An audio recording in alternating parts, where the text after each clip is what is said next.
16ാം കേരള നിയമസഭയുടെ സ്പീക്കറെ ഇന്ന് തെരഞ്ഞെടുക്കും. UDF-ൽ നിന്ന് തിരുവഞ്ചൂർ രാധാകൃഷ്ണൻ, LDF-ന്റെ AC മൊയ്തീൻ, BJP-യുടെ സ്ഥാനാർത്ഥിയായി BB ഗോപകുമാർ എന്നിവർ മത്സരിക്കും.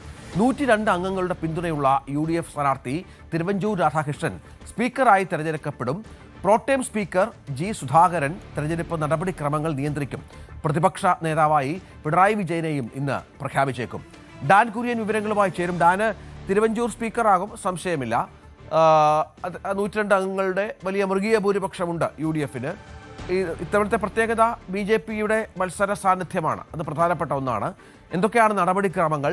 എപ്പോഴേക്ക് സ്പീക്കർ തെരഞ്ഞെടുപ്പ് എടുക്കാനുള്ള കാര്യങ്ങൾ സാങ്കേതികമായി പൂർത്തിയാകും?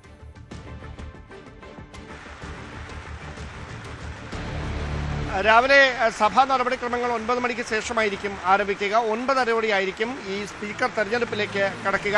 അതിനുള്ള പ്രത്യേക പരിശീലനം ആദ്യമായി സഭയിലെത്തുന്ന സാമാജികർക്കടക്കം എങ്ങനെയാണ് ഇതിൽ വോട്ട് രേഖപ്പെടുത്തേണ്ടത് എന്ന കാര്യം കൃത്യമായി തന്നെ പരിശീലനത്തിലൂടെ അവർക്ക് മനസ്സിലാക്കി കൊടുത്തിട്ടുണ്ട്. അത് സ്പീക്കർ, പ്രോട്ടേം സ്പീക്കർ ചേംബറിലിരിക്കുകയും മറ്റുള്ളവർ അവരവരുടെ ഇരിപ്പിടങ്ങളിൽ ഇരുന്ന് വോട്ട് രേഖപ്പെടുത്തുകയും ചെയ്യുന്ന ഒരു സാധാരണ ശൈലിയാണ് നേരത്തെ ഉണ്ടായിരുന്നത്. അതിൽ ഇത്തവണ എന്തെങ്കിലും മാറ്റമുണ്ടാകുമോ എന്നതാണ് അറിയാനുള്ളത്. നേരത്തെ സൂചിപ്പിച്ച പോലെ 102 അംഗങ്ങളുടെ മൃഗീയമായ പിന്തുണയുള്ള തിരുവഞ്ചൂർ രാധാകൃഷ്ണൻ തന്നെ സ്പീക്കറാകുമെന്ന കാര്യം ഉറപ്പാണ്. പക്ഷേ ഔദ്യോഗികമായ നടപടിക്രമങ്ങൾ അത് വോട്ടെടുപ്പിലൂടെ തന്നെ പൂർത്തിയാക്കേണ്ടതുണ്ട്. അതുകൊണ്ടാണ് ആ നടപടിക്രമങ്ങൾ അങ്ങനെ നടക്കുന്നത്. അതേസമയം LDF-ന്റെ സ്പീക്കർ സ്ഥാനാർത്ഥി AC മൊയ്തീനാണ്. അദ്ദേഹത്തിന് നമുക്കറിയാം 35 പേരുടെ പിന്തുണ മാത്രമായിരിക്കും ലഭിക്കുക. അതേസമയം BJP-ക്ക് വേണ്ടിയാകട്ടെ ചാത്തന്നൂർ MLA കൂടിയായ BB ഗോപകുമാർ ആയിരിക്കും സ്പീക്കർ സ്ഥാനാർത്ഥിയായി മത്സരിക്കുക. 3 അംഗങ്ങളാണ് BJP-ക്കുള്ളത്. എന്തായാലും തിരുവഞ്ചൂർ രാധാകൃഷ്ണൻ സ്പീക്കറായി തെരഞ്ഞെടുക്കപ്പെടുമെന്ന കാര്യം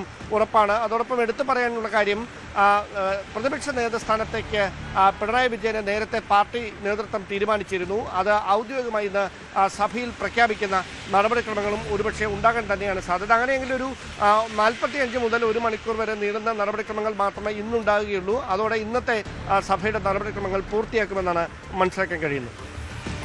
ഇന്ന് നടപടിക്രമങ്ങൾ പൂർത്തിയാകും. സ്പീക്കർ തെരഞ്ഞെടുപ്പ് അടക്കമുള്ള കാര്യങ്ങളാണ്. MLA-മാർ സത്യപ്രതിജ്ഞ പൂർത്തിയായി.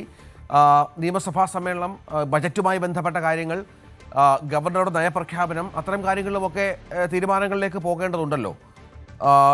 മറ്റെന്തെങ്കിലും പ്രത്യേകതകൾ ഇത്തവണത്തെ സമ്മേളനത്തിന് ഉണ്ടോ? എന്തെങ്കിലും ചർച്ചകളോ മറ്റു കാര്യങ്ങളോ? അത്തരം വിവരങ്ങൾ എന്തൊക്കെയാണ് ഡാൻ?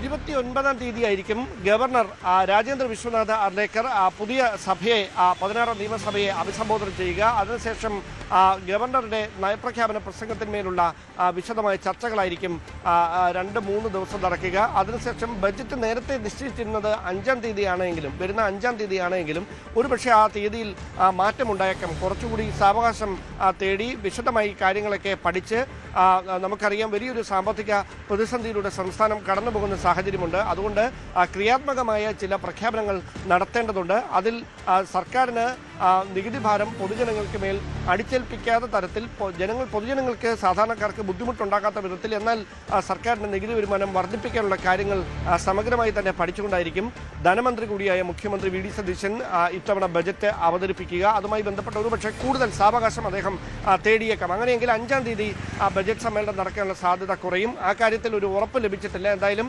നയപ്രഖ്യാപന പ്രസംഗം 29-ന് നിയമസഭാ ഹാളിൽ വെച്ച് നടക്കുമെന്ന കാര്യം ഔദ്യോഗികമായി തന്നെ അറിയിച്ചിട്ടുമുണ്ട്. ഡാൻ കുര്യൻ വിവരങ്ങൾ പങ്കുവെക്കുകയാണ്. ഇന്നിപ്പോൾ സ്പീക്കർ തെരഞ്ഞെടുപ്പാണ്. തിരുവഞ്ചൂർ രാധാകൃഷ്ണൻ സ്പീക്കറായി തെരഞ്ഞെടുക്കപ്പെടും, സംശയമില്ല. 102 അംഗങ്ങളുടെ ഭൂരിപക്ഷമുണ്ട് എന്നുള്ളതാണ് പ്രത്യേകത.